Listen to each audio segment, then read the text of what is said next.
नमस्कार। झारखंड में एक विधायक हैं जयराम महतो। उनके समर्थक उनको प्यार से टाइगर महतो भी कहते हैं।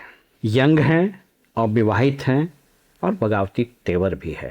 बहुत कम समय में उन्होंने प्रसिद्धि हासिल की, पूरे झारखंड प्रदेश में संगठन खड़ा किया और यद्यपि उनके और कोई विधायक नहीं जीत पाए, लेकिन उन्होंने अपनी उपस्थिति पिछले चुनाव में पार्लियामेंट में भी और विधानसभा में भी बहुत मजबूती से दर्ज कराया। उनसे जुड़ा एक विवाद इन दिनों झारखंड में तो चर्चा का विषय है ही। यह नॉर्दर्न इंडिया पॉलिटिक्स में भी या एडमिनिस्ट्रेटिव पुलिस सर्किल में भी इस पर चर्चा हो रही है। वाकया कुछ यूं है कि धनबाद में एक थाना है बरवड्डा। चूंकि मैं धनबाद में मेरी पढ़ाई लिखाई हुई, यद्यपि अब धनबाद बहुत डेवलप कर गया, वहाँ एक थाना है बरवड्डा। धनबाद का जो एक्सपेंशन हो रहा है, अब वो बरवड्डा से लेकर राजगंज और इधर निरसा होते हुए जो कलकत्ता की तरफ जाता है NH, उस तरफ हो रहा है। इसलिए कि धनसार और झरिया, धनसार से आगे बढ़िएगा तो झरिया वगैरह कोयला धंसने का भी हाल में भी घटना हुई है, तो उधर अब कोई डेवलपमेंट का काम, एक्सपेंशन का काम नहीं हो सकता है। तो बरवड्डा थाना इस दृष्टिकोण से बड़ा महत्वपूर्ण थाना है और यहाँ के थानेदार की ज़बरदस्त कमाई होती है और it is an open secret. मैं 89-90 में मेरी ट्रेनिंग हुई थी हजारीबाग में। उस वक्त बिहार झारखंड एक ही था। तो एक थाना हुआ करता था मांडू। उसके बारे में लोग कहते थे कि इस थाने में अगर कोई थानेदार 1 साल भी रह गया तो अपने 7 पुश्तों की कमाई वो कर लेता है। कोयले का अवैध कारोबार और सारी चीज़ वहाँ होती थी। वहाँ पोस्टिंग के लिए उस जमाने में 89-90 में 10 लाख रुपया के आसपास रिश्वत लगता था। कई बार मुख्यमंत्री के यहाँ से पैरवी आती थी, पैसा देने के बावजूद भी, इसलिए पैसा देना बहुत लोग जाता था। बहरहाल घटना कुछ यूँ हुई है कि किसी बात को लेकर के बरवड्डा के थाना SHO और ये जयराम महतो जी से पहले व्हाट्सएप पर बात होती है, उसके बाद फिर चैट होता है, उसके बाद फिर बात होती है और फिर गाली गलौज शुरू हो जाता है। जो वीडियो वायरल किया गया है, जो थाना अध्यक्ष या पुलिस एसोसिएशन जो झारखंड का उसने जो वायरल किया है, उसमें जयराम महतो को, उस थाना अध्यक्ष को भद्दी भद्दी गाली देने का आवाज़ सुनाई पड़ रहा है। तुम उसको मार दो, उसको गोली मार दो। पिछले 48 घंटे से झारखंड में सोशल मीडिया पर एक ऑडियो तेजी से वायरल हो रहा है। सरकार बोल रहा है सबसे पहले तुम सुनेगा। तुम साले मीठा मीठा बोलते हो और पीठ पीछे साला बोलते हो, फिर भी किया है। तुम उसको गोली मार दो गणेश दास को। और सबसे लेकिन ये विधायक जी का कहना है कि साहब 11 मिनट जो बातचीत हुआ उसको उन्हें एडिट कर दिया और अपने ही पक्ष वाली बात को उन्होंने वायरल किया है। तो हिम्मत है तो पूरी बात वो वायरल करे। अब ठनाठनी ये हो गई है कि झारखंड पुलिस एसोसिएशन, जिसमें ASI से लेकर इंस्पेक्टर तक मेंबर्स होते हैं, उन लोगों ने अल्टीमेटम दिया है कि इनकी गिरफ्तारी हो और इन पर कार्रवाई हो। माननीय विधायक जयराम कुमार महतो एवं अन्य अभियुक्तों की गिरफ्तारी सुनिश्चित करने हेतु सभी प्रक्रिया अविलंब पूर्ण की जाए 5 दिनों के भीतर। अगर 5 दिनों के भीतर प्रक्रिया पूर्ण नहीं की गई तो झारखंड पुलिस एसोसिएशन राज्य के तमाम शाखा पदाधिकारी एवं सदस्यों के भावना तथा उक्त मांग के साथ साथ पुलिस कर्मियों के सभी विषयों को लेकर आंदोलन पर जाएगी। और जयराम महतो ने झारखंड विधानसभा के स्पीकर को लिखा है कि आप विधायकों की अस्मिता और उसके प्रिविलेज को बचाइए। और दोनों तरफ से बयानबाजी का बाजार बिल्कुल गर्म है। मरे IAS, मरे गड्ढे में डूब के IAS, मरे रोड एक्सीडेंट में IPS, मरे विधायक सांसद मंत्री, बदलाव आएगा इस देश में। हाँ, हमें बागी, हमें सिस्टम के खिलाफ। और क्या पुलिस एसोसिएशन सबसे बेवकूफ है पुलिस एसोसिएशन? अरे तुम जज हो क्या? तुम क्या प्रेस कॉन्फ्रेंस किए हो? हमने ऑडियो बात किया, पर्सनल बात का नियम जानते हो? पुलिस एसोसिएशन हमने पर्सनल बात किया है आपके पदाधिकारी से, सार्वजनिक जगह पे नहीं उनको कुछ बात किया है और एडिटिंग बात है। तुम जज हो, पहले इस्तीफा तुम लो ना यार, अपने DC के इस्तीफा लो। हर जिला में DC हमको थाना प्रभारी बोलता है कि 15 दिन में मां बहन का खाली DC देता है अफसर लोग को। तुम लो, पुलिस एसोसिएशन में हिम्मत है, तुम पहले DC से इस्तीफा मांगो। तुम SP से पुलिस के जितना कर्मचारी है, कलेक्टर में हाथ रख के बोलो कि तुमको SP गाली नहीं देता है, बोलो तुमको DC गाली नहीं देता है। तो पुलिस एसोसिएशन अगर दम है तो DC खिलाफ कर क्या? माने हम एक अलग बिरादरी से आते हैं ना, ऊपर से हम इकलौता विधायक है, तुम करे प्रेस कॉन्फ्रेंस करते हो। अरे बेवकूफ हो यार, कौन सी प्रेस कॉन्फ्रेंस? हमने ऑडियो कॉल बात किया था, अगर उसमें एडिटिंग भी है तो उसके बाद हमने ऑडियो कॉल बात किया था, हमने कान में बात किया था। सार्वजनिक जगह पे वो बातचीत नहीं था, पब्लिक प्लेटफॉर्म में बातचीत नहीं था। तो अगर पुलिस एसोसिएशन इतने ईमानदार हो और इतने दम है तुम में, तो पहले डीसी के खिलाफ कंप्लेन करो। चूंकि तुम लोग हर सप्ताह में 15 दिन में डीसी की गाली सुनते हो, हर एक महीना में सीनियर पुलिस चाहे वो डीएसपी या एसपी की गाली सुनते हो, ये भी सच्चाई है। कभी एसपी के खिलाफ मोर्चा खोला है पुलिस एसोसिएशन? कभी डीसी के खिलाफ मोर्चा खोला है? मतलब एक आदमी जब आईना दिखाने आया है तो आए हो तुम एसोसिएशन करने, अरे उसमें भी भेदभाव करते हो, उसमें भेदभाव करते हो। एक आदिवासी लिंडा जी, मेरे से इसको हॉट टक हुआ था, वो गया एसोसिएशन, बोला इतना विधायक और पुलिस और विधायक में इतना होता है, लेकिन ये लोग इलीट क्लास से था ना, बड़ा घर का लड़का था, इसके समर्थन में आ गए आप लोग। बात करते हैं, आइए एसोसिएशन वालों को मेरा साथ बात कराइए। 24 घंटे माफी मांगने बोल रहे हैं। कोई नहीं माफी मांगेंगे, दम है तुम फांसी में चढ़े, कोई माफी नहीं मांगेंगे। कौन सी माफी मांगेंगे जी? हम ऑडियो में बोले हैं, right to privacy, right to privacy, article 21 हमने फोन पे बोला है, फोन में हमने बोला है, हमने पब्लिक प्लेटफॉर्म में नहीं गाली दिया है। लोग करे नहीं माफी मांगेंगे तो हम लोग कार्रवाई कोच करो तुम, पहले तुम डीसी के खिलाफ करो, तुम बड़का पुलिस एसोसिएशन, पहले डीसी के खिलाफ जाओ, पहले एसपी के खिलाफ जाओ, जो एसपी तुम लोग को 15 दिन में गाली देता है, जो डीसी तुम लोग हर 15 दिन में गाली देता है। बात करते हो मैंने तुम्हारा बिरादरी का है, तुम्हारे विभाग का आदमी है, इसलिए चुप रहते हो, गाली सुन के रह जाते हो। जी बदलाव कब आएगा मालूम है? जिस दिन कोई किसान, गरीब और मजदूर नहीं, जिस दिन कोई आईएएस मर जाएगा ना गड्ढा में डूब के, जिस दिन कोई आईपीएस मर जाएगा ना किसी बिजली के करंट में सट के, जिस दिन कोई विधायक सांसद मंत्री मर जाएगा ना, बदलाव उस दिन आएगा। जब तक गरीब मरता रहेगा इसमें कोई बदलाव नहीं आएगा। एक नहीं 1000 लोग गरीब मरते हैं, मरे आईपीएस, मरे आईपीएस, मरे विधायक सांसद, इस देश में बदलाव आएगा। हाँ हम बाकी हैं। क्या बदलाव आया राहुल जी? कुछ बदलाव नहीं आया, क्योंकि गरीब मरता है, रोज मरता है, आपके भी पास रिपोर्टिंग आता है, एक दिन में सैकड़ों हजारों लोग मरते हैं, कोई बदलाव नहीं आया। जो गरीब के मौत से बदलाव नहीं आता है। कैसे थानाओं, प्रखंड, अंचल इस सबका कैसे सुधार होगा, कैसे बदलेगा? कुछ नहीं सुधारेगा, नो ओनली रेगुलेशन, कोई सुधार नहीं होगा, किसी में दम नहीं है, न प्रधानमंत्री नरेंद्र मोदी में, न मुख्यमंत्री हेमंत सोरेन में, जनता में है। आज जनता जो भगत सिंह के कालखंड में था, मारे अंग्रेजों को चुन चुन कर मारा था, केवल इस देश में क्रांति, कोई नहीं, इतना करप्शन कोई नहीं ठीक कर सकेगा, कोई नहीं।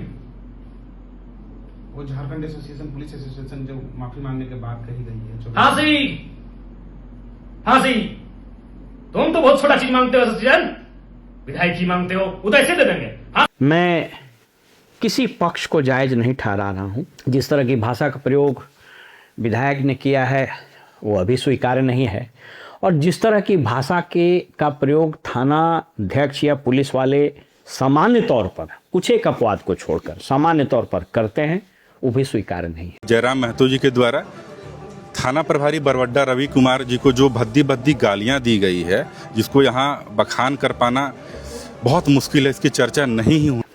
हाँ अजय। हाँ हेलो। हाँ चास थाना से बोल रहा है। मैडम आ रहे हैं, दादी को लेके थोड़ा AK चौधरी के पास आए हैं, रुकिए ना थोड़ा, क्या बात है हमको बोलिए ना मैडम। सुनो सुनो बात तेरा, इसीलिए तुमको बुला रहा। लो बात करो, थाना प्रभारी मैडम है। क्या बोल रहा है? थोड़ा दादी को लेके आए डॉक्टर के पास, मैडम रुकिए ना।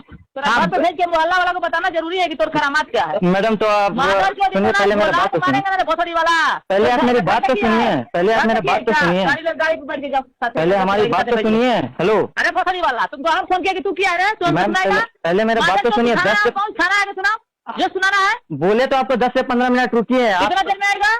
10 से 15 मिनट रुकिए ना, मैम आ रहे हैं 15 तुरंत। मिनट में नहीं आएगा तो हम गाड़ी भेजते हैं। ठीक है। तो महिला विकास मंच है, दुनिया यहाँ थानेदार नहीं है, समझा ना? तुम्हारे लिए कानून नहीं बना है, कानून इसी के लिए बना है, चाहे गलत है चाहे सही है। चल पहुंच थाना। इस बात से कौन इनकार करेगा कि आज़ादी के इतने वर्ष गुजरने के बावजूद थाना में किसी शरीफ आदमी का जाना ये किसी बुरे सपने से कम नहीं। यदि थाना से फ़ोन आ जाए और आपको कहा जाए कि आपको बड़ा बाबू बुला रहे हैं या आप थाना आ जाइए, तो आप यकीन कीजिए आपके रूह कांप जाएंगे। इसलिए कि जैसे ही आप थाना के परिसर में इंटर कीजिएगा, आपका आत्मसम्मान, आपकी प्रतिष्ठा, आपका व्यक्तित्व वो तार तार हो जाएगा। और थाना अध्यक्ष के चैम्बर में घुसने का मतलब, हम लोग तो इतनी दिन नौकरी में रहे, इतने बड़े पद पर रहे, तब भी बता रहे हैं कि अगर आप अपने ओहदे के साथ घुसे हैं तब तो ठीक है, लेकिन अगर एक आम आदमी की तरह आप चले जाइए तो आपका गुरूर, आपका आत्म स्वाभिमान उसको मिट्टी में रौंद देगा। जिस तरह के शब्दों का प्रयोग अमूमन पुलिस वाले करते हैं, स्पेशली थाना लेवल पर। अब तो स्थिति बहुत ख़राब हो गई है, अब तो एसडीपीओ से लेके एसपी तक का वही हाल है। इस विषय पर आज हम आपसे ये हम बात नहीं करेंगे कि कौन सही है कौन गलत है। मैं स्पॉट पर हूँ नहीं, मैं झारखंड में भी हूँ नहीं, लेकिन मैं कुछ चीज़ों को इमेजिन कर सकता हूँ और कुछ चीज़ों को बता सकता हूँ, क्योंकि इतना लंबा अनुभव मेरा रहा है और जिस नौकरी में मैं रहा उस नौकरी में पुलिस के साथ एक अन्योन्याश्रय संबंध होता है, मजिस्ट्रेसी और पुलिस का। तो उसके इन्स एंड आउट्स, उसके नट्स एंड बोल्ट्स को थोड़ा बहुत मैं भी समझता हूँ, ज़्यादा नहीं समझता हूँ लेकिन मैं भी समझता हूँ। थाना अध्यक्ष चाहे किसी राज्य का हो, बाय एंड लार्ज जो इस देश का क्रिमिनल कानून है उसमें सबसे पावरफुल व्यक्ति होता है, सबसे पावरफुल। सो मच सो कि अब तो सीआरपीसी बदल गया और आईपीसी बदल गया, तो आईपीसी के बदले ये भारतीय नागरिक संहिता आ गया, न्याय संहिता आ गया। सीआरपीसी के बदले बीएनएसएस यानी भारतीय नागरिक सुरक्षा संहिता आ गया, इंडियन एविडेंस एक्ट बदल गया। लेकिन फिर भी इस बीएनएस को भी आप पढ़ लीजिएगा तो आप पाइएगा कि इस देश में न्यायिक प्रक्रिया की शुरुआत और अंत ये थानाध्यक्ष से ही होता है। त्वमेव माता च पिता त्वमेव। इस देश का समस्त न्याय व्यवस्था, समस्त जूरिस्प्रूडेंस, समस्त कानूनी प्रक्रिया थानाध्यक्ष के दहलीज से शुरू होता है और वहीं जाके ख़त्म हो जाता है। कहने को अंग्रेज़ों का सीआरपीसी और आईपीसी बदल गया, लेकिन किताबों के रंग बदले हैं, कलेवर नहीं। आज भी थानाध्यक्ष, जिसको हम लोग बोलते हैं जूता सिलाई से चंडी पाठ, वही करता है। मैं एक छोटी सी लोकोक्ति कहावत जो बड़ी प्रचलित है आपको सुनाता हूँ और एक वाक्य मैं अपने जीवन का सुनाता हूँ, उसके बाद इस पर हम लोग आज बात करेंगे। क्या किया जाए? एक कोर्ट में एक अभियुक्त को 15 साल के बाद जज साहब ने बरी कर दिया, यह कहते हुए कि आपके खिलाफ कोई सबूत नहीं मिला, इसलिए आपको बाई इज्जत बरी किया जाता। वो बूढ़ा हो चुके थे, बूढ़ा थे भी पहले से और बूढ़ा हो गए, तो बड़ा अनुग्रहित हुए, कृतार्थ हुए जज साहब के फैसला सुनाने के बाद। तो उन्होंने कहा कि सो जज साहब बेटा खुश रहा। मगही में, नालंदा जिला का हम लोग हैं तो नालंदा जिला में ये प्रचलित है कहावत, अन्य जगहों पर भी होगा। बोला बेटा बड़ी खुश रहा, तो तोरा हम आशीर्वाद दहियो कि तू जल्दी से तोरा प्रमोशन हो जा, तू दरोगा बन जाइए। जज को बड़ा उपटांग लगा। बोला बाबा आप नहीं जानते हम जज हैं, दरोगा से बड़ा हैं। तो बोले कि वो नहीं जाने हो बेटा, लेकिन हमारा दरोगा जी कहलखिन हल कि 5,000 रुपया दा ना तोरा एजे बरी कर देबो। तो 5,000 रुपया देती हल तो ओजे बरी हो जाती हल, तोरा ही तो 15 बरस लग गलो, तो तू बड़ा कि वो। ये लोकोक्ति यूं ही नहीं बनाओ, आपको पता है लोकोक्ति वर्षों के अनुभव, वर्षों के घटनाओं को जोड़कर लोकल डायलेक्ट में पिरो कर बनाया हुआ एक ऐसा शस्त्र होता है कि जिसमें शब्द कम और भावार्थ ज़्यादा होता है। एक और घटना सुनाता। जब मैं सिविल सर्विसेज की नौकरी में आया तो मैं बड़ा पिछड़े इलाके से हूँ, कंप्लीट करके मेरी ट्रेनिंग हुई तो गांव के सब लोग हमारे पिताजी से मिलने आए और हम भी वहीं थे। तो गांव के लोग चाचा दादा भैया जो भी लगते थे। तो हमारा ओम प्रकाश नाम है तो लोग प्रकाश, कुछ लोग अपभ्रंश करके प्रघास बोलता था। नालंदा जिला में नाम को थोड़ा बिगाड़ के ग्रामीण परिवेश में बोलने की एक रवायत है, सब जगह होगी। तो एक बुजुर्ग थे तो उन्होंने कहा, और हमारे गांव में एक आदमी दरोगा हो गया था 4-5 साल पहले, घर उर बना लिया था बिहार शरीफ में, गाड़ी उड़ी सब ले लिया था। तो मेरी नौकरी हो गई थी, ट्रेनिंग वगैरह हो गया था, लगता है कि 6 महीना या कहीं शायद पोस्टिंग भी हो गई थी, याद नहीं है ठीक से। लेकिन ये हमको याद है जाड़ा का दिन था, वो आए हमको बोले कि आए हो प्रघास से, तू बड़ा हाकिम ही कि सधवा, साधो उसका नाम था, वो कहीं सब इंस्पेक्टर था। हमको बात नहीं समझ में आया। हम बोले कि काहे इसे पूछो हो मगही में, क्यों ऐसा पूछ रहे हैं? तो उन्होंने कहा कि तोरा तो साल भर हो गलो, तोरा कुछ तरक्की नहीं देखी। उसे सधवा तो घर बना लेलकै, बिल्डिंग बना लेलकै, मार्केट बना लेलकै। ये हम समाज का परसेप्शन आपको बता रहे हैं, ये यूं ही नहीं है।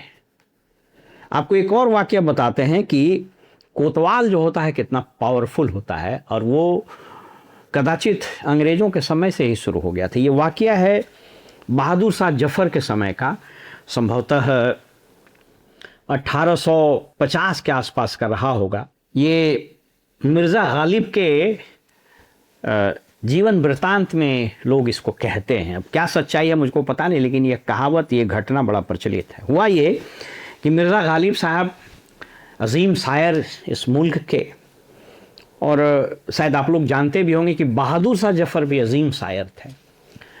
तो मिर्ज़ा गालिब को दो चीज़ का बड़ा शौक़ था, एक शायरी का और दूसरा शराब पीने की।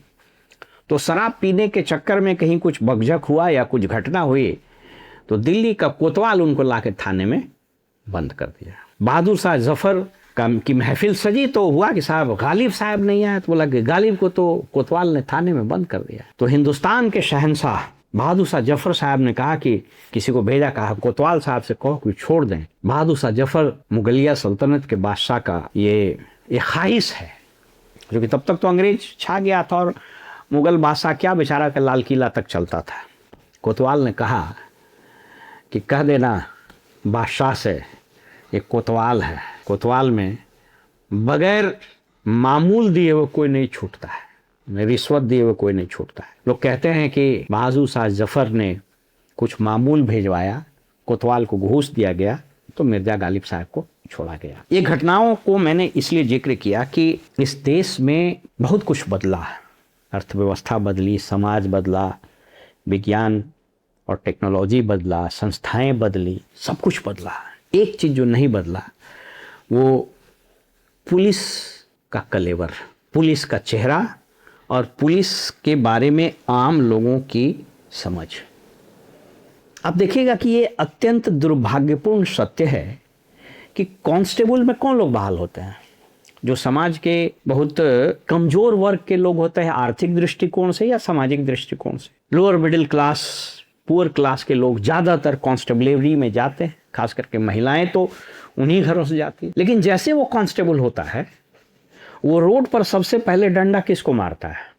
सब्जी वाले को, ठेला वाले को, खोमचे वाले को, जो कि वो उसी के बिरादरी से, उसी के सोशियो इकोनॉमिक प्रोफाइल से आता है। ये कौन सी रवायत है, ये कौन सा माइंडसेट है, ये कौन सा बयार है जो यहाँ बह रहा है, आज तक बदल नहीं पाए। वो तो विधायक थोड़ा बगावती तेवर का आदमी है कि गाली गलौज कर दिया, अन्यथा थानेदार को कोई गाली दे दे। और इस बात से कौन इनकार करेगा कि हर दिन हर थाने में एक आध अपवाद को छोड़कर, जिसमें पुलिस वाले अभी भी कुछ अच्छे हैं, बट उनकी संख्या उंगलियों पर आप गिन सकते हैं। कुछ को नौकरी के क्रम में मैंने भी देखा है, they are wonderful police officers, sub inspector के रैंक, लेकिन उनकी संख्या 1000 में शायद एक रही होगी या 10,000 में एक रही होगी। मैं उनको प्रणाम करता हूं और उनकी ओर से मैं उन तमाम पुलिस वालों को संदेश भी देना चाहता हूं कि यह संभव है। बहरहाल, तो इस बात से कौन इनकार करेगा कि हर दिन हर थाने में गालियों की बौछार होती है फरियादियों पर। हर दिन हर थाने की दहलीज पर व्यक्ति का आत्मसम्मान रौंद दिया जाता है और दलालों की भीड़ लगी रहती है।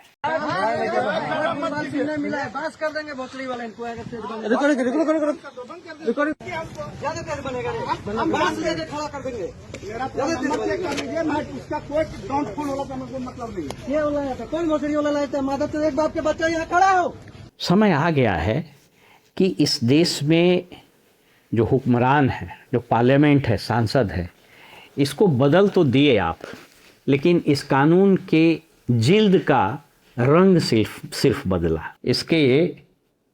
इसकी तहरीर नहीं बदली और इसकी तासीर नहीं बदली। थाना अध्यक्ष को बीएनएस में और बीएनएसएस में जब तक ये अनब्रिडल्ड पावर रहेगा, ये सुप्रीम कोर्ट के जजमेंट और गाइडलाइन देने से कुछ। सुप्रीम कोर्ट ने ललिता कुमारी बनाम स्टेट ऑफ यूपी में 2014 में आदेश दिया कि कोई भी कॉग्निजेबल ऑफेंस पर एफआईआर करना यह मैंडेटरी है। लेकिन हम आपसे पूछते हैं, आपकी और हमारी औकात है, कितने लोगों की औकात है कि थाना में पिटीशन लेके जाएगा और उसका FIR हो जाएगा अपने आप। या तो दबाव चाहिए, पैरवी पैगाम चाहिए, या पैसा चाहिए। एक आध अपवाद को छोड़ करके मैंने शुरू में डिस्क्लेमर दे दिया, कुछ लोग अभी भी अच्छे हैं, लेकिन उसकी संख्या 10,000 में 1 होगी। क्या नहीं लगता है कि इसमें बदलाव हो? क्या नहीं लगता है कि थानाध्यक्षों के जुबान और उसके कलम, इस दोनों पर मजबूती से रेगुलेशन की जरूरत है? एक थानाध्यक्ष एक पिटीशन पर हत्या के प्रयास का, चोरी का, रंगदारी का यह धारा जोड़ दे, वो धारा को हटाते हटाते आपके पैर की जूती घिस जाएगी, आपके सर के बाल उड़ जाएंगे, आपके घर का गहना जेवर बिक जाएगा। और हाई कोर्ट, सुप्रीम कोर्ट तक उन धाराओं को हटाते हटाते पसीने छूट जाएंगे। वक्त आ गया है कि इन चीज़ों पर लगाम लगाने की ज़रूरत है। थानाध्यक्षों की पोस्टिंग, थानाध्यक्षों के जुबान और थानाध्यक्षों के कलम पर सख्त निगरानी की जरूरत, जुबान पर तो पक्का, और एग्जेम्पलरी पनिशमेंट्स मिलने चाहिए। मैं कदापि जयराम महतो के द्वारा प्रयोग किए गए शब्दों को उचित नहीं मानूंगा, लेकिन इस बात से भी इनकार आप नहीं कर सकते हैं कि थानाध्यक्ष ने जिन लोगों के साथ बताया जा रहा है कि बालू का, ट्रैक्टर का, और जो रोज होता है उसकी कोई गणना नहीं है। और अगर कमज़ोर सामाजिक रूप से, कमज़ोर आर्थिक रूप से फरियादी थाने में चला जाए तो उसको जो जलालत होता है उसकी मैं कोई मिसाल नहीं दे सकता। ऐसा नहीं कि इस क्षेत्र में प्रयास नहीं हुआ। मैं आपको एक उदाहरण देता हूं बड़ा इंटरेस्टिंग, उसके बाद मैं अपनी बात खत्म कर दूंगा। और ये सच्ची घटना, मैं एक जिले में पोस्टेड था, मैं उस जिला का नाम, थाने का नाम भी नहीं बताऊंगा, राइट टू प्रिवेसी है। उस जिले के SP बड़े पॉपुलर हुए और बड़े डैशिंग पुलिस अफसर थे। वो पटना में भी कुछ दिन तक रहे थे, 90 के दशक वगैरह में। तो उन्होंने एक गाइडलाइंस इशू किया सभी थानों को और कहा कि 4 चीज़ आपको करना है। पहला, कोई फ़ोन उठाएगा तो पहले बोलेगा जी नमस्कार श्रीमान, मैं फलाना थाना से बोल रहा हूँ, नंबर 1। नंबर 2, थाने में गमला फूल वगैरह रखे ताकि अच्छे भाव आए। और नंबर 3, थानाध्यक्ष को कहा गया कि टेबल के नीचे शीशे में अपने परिवार का फोटो रखिए ताकि गलत काम करने से पहले आप 4 बार सोचिए। और अंतिम, कि थाना में कोई आता है तो कम से कम 1 गिलास पानी भी पिला दीजिए। सबका वाकया हम नहीं कहेंगे, ज़्यादा समय लग जाएगा, खाली पानी वाला वाकया सुन लीजिए कि कैसे उसकी धज्जी उड़ जाती है। संयोग से मैं भी उस दिन थाना में ही बैठा हुआ था, क्योंकि बताया ना कि पुलिस और मजिस्ट्रेसी का कोई कुछ चल रहा था, रामनवमी या किसी चीज़ का था। तो मैं कानून व्यवस्था के दृष्टिकोण से, सीनियर ऑफिसर थे तो हम बैठे हुए थे। एक आदमी को हम देखे कि आया थाने में और 1-1.5 मिनट के बाद वो निकल गया। थानाध्यक्ष उधर बैठा हुआ, हम और ASP थे तो हम लोग लगता है बैठे हुए थे। तो हम लोग बात कर रहे थे, लेकिन हम ओवर हियर कर रहे थे कि थानाध्यक्ष बोल क्या रहा है। तो थानाध्यक्ष ने उसको कहा क्या इधर सुनो। आया, क्या बात है, काहे के लिए गया था अंदर? बोला कि वायरलेस बाबू से मिलने गए थे। तो नहीं मिले? तो नहीं, वायरलेस बाबू नहीं है, तो हम जा रहे हैं। तो बोला पानी पिया? तो बोला नहीं। बोला पानी काहे ने पिया? मुंशी जी पानी पिलाइए इसको।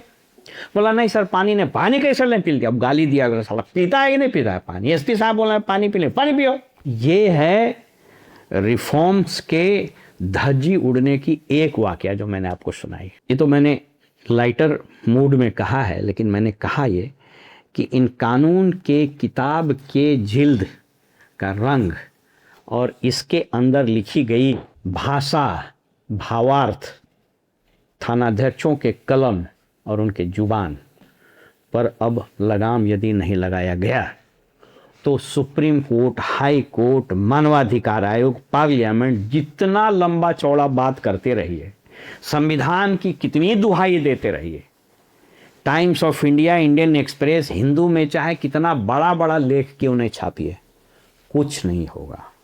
क्योंकि न्याय थानाध्यक्ष के दहलीज से शुरू होता है और वहीं आकर दम तोड़ देता है। फिलहाल हमें इजाज़त दीजिए और आप देखते रहिए वॉइस ऑफ रिपब्लिक।